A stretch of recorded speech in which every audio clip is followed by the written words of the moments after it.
ಏನ್ ಜನ ರೀ ಇದು, ಏನ್ ಜನ ನೋಡಿ. ಆಕ್ಚುಲಿ ನೀವು ಅಗ್ನಿ ಪರೀಕ್ಷೆಯಲ್ಲಿ ಪಾಸ್ ಆಗ್ಬೇಕಂದ್ರೆ ಮೊಬೈಲ್ ಹೊಡೆದಾಕ್ತೀರಾ ಅಂತ ಕೇಳಿದ್ರೆ ಆಕ್ಚುಲಿ ಅದಕ್ಕೂ ಕೂಡ ರೆಡಿ ಆಗಿದ್ದಾರೆ. ರೆಡಿಯಾಗಿ ಮೊಬೈಲ್ ಅನ್ನ ಆಕ್ಚುಲಿ ಒಂದು ಸೆಕೆಂಡ್ ಕೂಡ ಯೋಚನೆ ಮಾಡ್ದಾನೆ ಯಾವ ರೀತಿ ಚೂರು ಚೂರು ಮಾಡ್ತಾರೆ. ಏನ್ರಿ ಏನಾಗಿದೆ ರೀ ಈಗಿನ ಕಾಲದ ಯುವತಿಯರಿಗೆ ನೋಡಿ.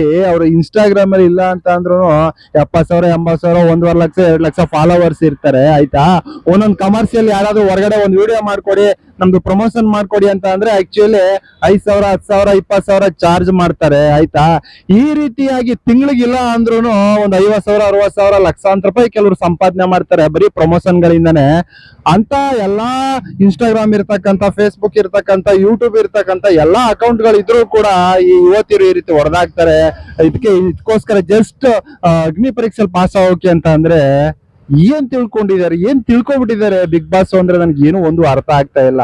ನನ್ಗೆ ಈ ಒಂದು ಸಮಯದಲ್ಲಿ ಆಕ್ಚುಲಿ ಹೊರತು ಸಂತೋಷಣ ಒಂದ್ ಮಾತನ್ನ ಹೇಳೋದು ಅದು ಜ್ಞಾಪಕ ಬರ್ತಾ ಇದೆ. ಏನಪ್ಪಾ ಅಂತ ಅಂದ್ರೆ, ಏನು ಬಿಗ್ ಬಾಸ್ಗೆ ಹೋಗ್ ಬಂದವ್ರಿಗೆ ಕೆಲವ್ರಿಗೆ ಇವಾಗ ಚಿತ್ರಾನ್ನಕ್ಕೂ ಗತಿ ಇಲ್ಲ ಅಂತ ಒಂದು ಮಾತನ್ನ ಹೇಳ್ದ. ನಾನು ಅವ್ರನ್ನ ಇಂಟರ್ವ್ಯೂ ಮಾಡುವಾಗ ಆ ಮಾತಿಗೆ ನನಗೆ ನೆನಪಾಗ್ತಾ ಇದೆ. ಈ ಯುವತಿಯರು ಆಕ್ಚುಲಿ ಇವರೇ ಇಷ್ಟು ದುಡಿತಾ ಇದಾರೆ ಅಂತ ಅಂದ್ರೆ, ಒಂದ್ ವೇಳೆ ಓಕೆ ಅಗ್ನಿ ಪರೀಕ್ಷೆಯಲ್ಲಿ ಪಾಸ್ ಆದ್ರೆ ಅವ್ರು ಪಾಸ್ ಆಗ್ಬಿಟ್ಟು ಅಲ್ಲಿ ಕರ್ಕೊಂಡು ಆನಂತರ ಮತ್ತೆ ಬಿಗ್ ಬಾಸ್ಗೆ ಹೋಗ್ಬೇಕು, ಅಲ್ಲಿ ಬೇರೆ ಬರ್ತಾರೆ, ಅವ್ರ ಜೊತೆ ಎಲ್ಲ ಪೈಪೋಟಿ ಮಾಡ್ಬೇಕು. ಆ 50 ಲಕ್ಷ ಗೆಲ್ತೀನಿ, ಯಾರೋ ಒಬ್ಬರು ಗೆಲ್ತಾರೆ, ಇವ್ರು ಗೆಲ್ತೀವಿ ಅನ್ನೋದು ಗೊತ್ತಿಲ್ಲ. ಅದು ಬಿಟ್ರೆ ಇವ್ರಿಗೆ ಅಕಸ್ಮಾತ್ ಗೆದ್ದಿಲ್ಲ ಅಂತಂದ್ರೆ ಒಂದ್ ವೇಳೆ ಏನೋ ಬಿಗ್ ಬಾಸ್ ಅಲ್ಲಿ ಅವ್ರಿಗೆ ಪೇಮೆಂಟ್ ಕೊಡ್ತಾರೆ, ಏನೋ ಒಂದ್ ವಾರ ಇರ್ತಾರೆ 2 ವಾರ ಇರ್ತಾರೆ ಅಂದ್ರೆ ಅಬಾಬಾಲ್ ಒಂದು 50-60 ಸಾವಿರ ಬರ್ಬೋದು. ಮೊಬೈಲ್ಗಳು ಇವಾಗ ಆಲ್ಮೋಸ್ಟ್ ಎಲ್ಲ ಐಫೋನ್ ಮೊಬೈಲ್ ಗಳನ್ನ ತೆಗೆದುಕೊಂಡಿರ್ತಾರೆ.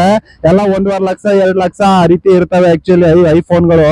ಅಂತ ಫೋನ್ಗಳು ಹಿಂಗ್ ಹೊಡೆದಾಕ್ತಾರಲ್ಲ, ಬಿಗ್ ಬಾಸ್ ಹೋಗಿ 50-60 ಸಾವಿರ ಅಥವಾ 1 ಲಕ್ಷ ಸಂಪಾದನೆ ಮಾಡ್ಕೊಬರಕ್ಕೆ ಯಾಕೆ ಈ ರೀತಿ ಹಿಂಗ್ ಆಡ್ತಾ ಇದಾರೆ ಅಂತ ನನ್ಗಂತೂ ಅರ್ಥ ಆಗ್ತಾ ಇಲ್ಲ.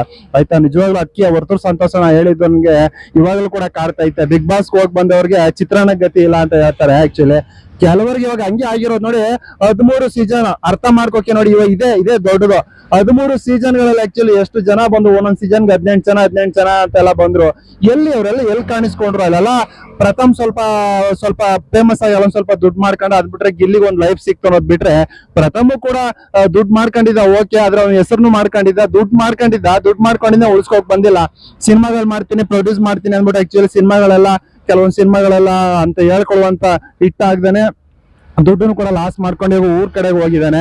ನನ್ಗೆ ಈ ಸಿಟಿ ಸವಾಸನೆ ಬೇಡ, ಹೋಗಿ ಹಳ್ಳಿಲಿ ಇರ್ತೀನಿ, ಹಳ್ಳಿ ಜೀವನ ಸಾಕು ಅಂತ ಇದ್ದಾನೆ. ಮತ್ತೆ ಅವನನ್ನ ಬಿಗ್ ಬಾಸ್ ಕರ್ಕೊಳ್ತಾರ, ಮತ್ತೆ ದುಡ್ಡು ಮಾಡಕ್ ಆಗತ್ತ ಅವನು?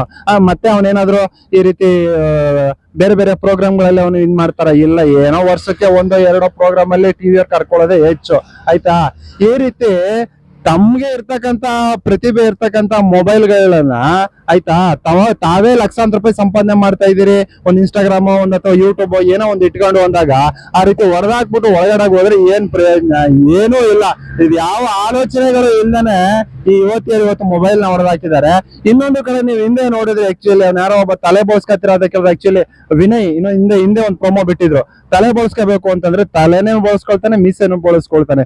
ವಿಚಿತ್ರ ಅಂದ್ರೆ ಇವ್ರ ಅಪ್ಪ ಸತ್ತೋದಾಗ ಅಥವಾ ಇವ್ರ ಅಮ್ಮ ಸತ್ತೋದಾಗ ತಲೆ ಬೋಳ್ಸ್ಕೊಳ್ಳಿ ಅಂದ್ರೆ ನಾನ್ ತಲೆ ಬೋಳ್ಸ್ಕೋಬೇಕಾ? ತಲೆ ಬೋಳ್ಸ್ಕೊಂಡ್ರೆ ಒಂಥರ ಏನ್ ನೆಗೆಟಿವ್ ಫೀಲ್ ಆಗಲ್ವಾ? ಜನ ಏನೋ ಅನ್ಕೊಳಲ್ವಾ ಅಂತಾರೆ ಅಪ್ಪ ಅಮ್ಮನ ಬೋಳ್ಸ್ಕೋಬೇಕಾದ್ರೆ.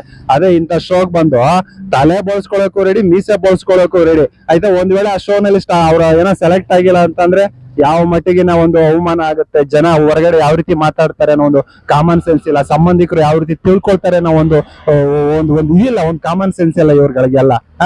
ಏನ್ರಿ ಇದು? ಆಮೇಲೆ ಇನ್ನೊಬ್ಬ ಅದೇ ಹಿಂದಿನ ಪ್ರಮಾಣದಲ್ಲಿ ತನ್ಗೆ ಇದು ಬಂದಿದೆ, ಏನೋ ಗಿನ್ನಿಸ್ ರೆಕಾರ್ಡ್ ತಗೊಂಡಿದ್ದೀನಿ ಅಂತ ಹೇಳ್ತಾನೆ. ಅದನ್ನೇ ಅರ್ಧ ಹಾಕ್ತಾರ ಆ ಒಂದು ಪೇಪರ್ನ, ಒಂದು ಪತ್ರನ ಅಂತಂದ್ರೆ ಅದನ್ನು ಕೂಡ ಅರ್ಧ ಹಾಕ್ತಾನೆ. ಅಲ್ಲ, ಎಷ್ಟು ಕಷ್ಟಪಟ್ಟು ತಗೊಂಡಿರ್ತಾನೆ. ಆಕ್ಚುಲಿ ಬಿಗ್ ಬಾಸ್ ಸೆಲೆಕ್ಟ್ ಆಗ್ತಾನ ಅವನು? ಸೆಲೆಕ್ಟ್ ಆಗಿಲ್ಲ ಅಂತಂದ್ರೆ ಪಾಪ ಎಷ್ಟೋ ಕಷ್ಟಪಟ್ಟು ತಗೊಂಡಿದಂತ ಗಿನ್ನಿಸ್ ರೆಕಾರ್ಡ್ ಆ ಒಂದು ಪತ್ರ ಹೋಯ್ತಾ? ನಿಜವಾಗ್ಲೂ ನೆಕ್ಸ್ಟ್ ಇದೊಂದೇ ವರ್ಷ ಈ ರೀತಿ ಎಲ್ಲ, ಮುಂದಿನ ವರ್ಷಗಳು ಕೂಡ ಇದೇ ರೀತಿ ಕಾಮನ್ ಮ್ಯಾನ್ ಕರಿತಾನೆ ಇರ್ತಾರೆ. ಸ್ಟಾರ್ಟ್ ಮಾಡ್ಕೊಬಿಟ್ಟಿದ್ದಾರೆ. ಮುಂದಿನ ವರ್ಷ ನೀವೇನಾದ್ರು ಈ ರೀತಿ ಹೋದ್ರೆ ದಯವಿಟ್ಟು ಇಂಥ ಹುಚ್ಚು ಕೆಲಸಗಳನ್ನ ಮಾಡಬೇಡಿ. ಅದನ್ನ ಮಾಡೋದು ಬಿಟ್ಟು ನೀವು ಸಂಪಾದನೆ ಮಾಡಿರ್ತಾರ ಅದೇ ದೊಡ್ಡ ಗ್ರೇಟ್ ಇರುತ್ತೆ. ಆಯ್ತಾ, ಇಲ್ಲಿ ನೀವು ಆ ಗ್ರೇಟ್ ತಗೊಂಡಿರ್ತಾರ, ಆ ಗ್ರೇಟ್ ಅನ್ನು ತೆಗೆದುಕೊಳ್ಳಕ್ ಆಗೋದೇ ಇಲ್ಲ. ಆಯ್ತಾ, ಇದನ್ನ ಜ್ಞಾಪಕ ಇಟ್ಕೊಳ್ಳಿ. ಮುಂದಿನ ವರ್ಷಗಳಲ್ಲಿ ಯಾರೇ ಹೋದ್ರು ಆಯ್ತಾ, ಸಾಮಾನ್ಯವಾಗಿ ನಿಮ್ಮ ಪ್ರತಿಭೆಗೆ ಬೆಲೆ ಕೊಡ್ತಾರ? ನಿಮ್ಮ ಪ್ರತಿಭೆಗೆ ನಿಮ್ಮ ಹತ್ರ ಟ್ಯಾಲೆಂಟ್ ಇದೆಯಾ?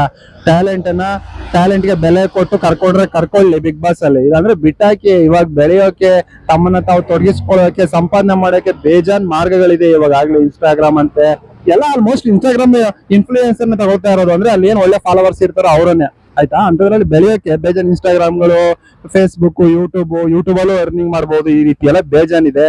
ದಯವಿಟ್ಟು ಮುಂದೆ ಯಾರೇ ಹೋದ್ರು ಕೂಡ ಇದನ್ನ ಗಮನದಲ್ಲಿ ಇಟ್ಕೊಂಡು ಮುಂದುವರಿರಿ.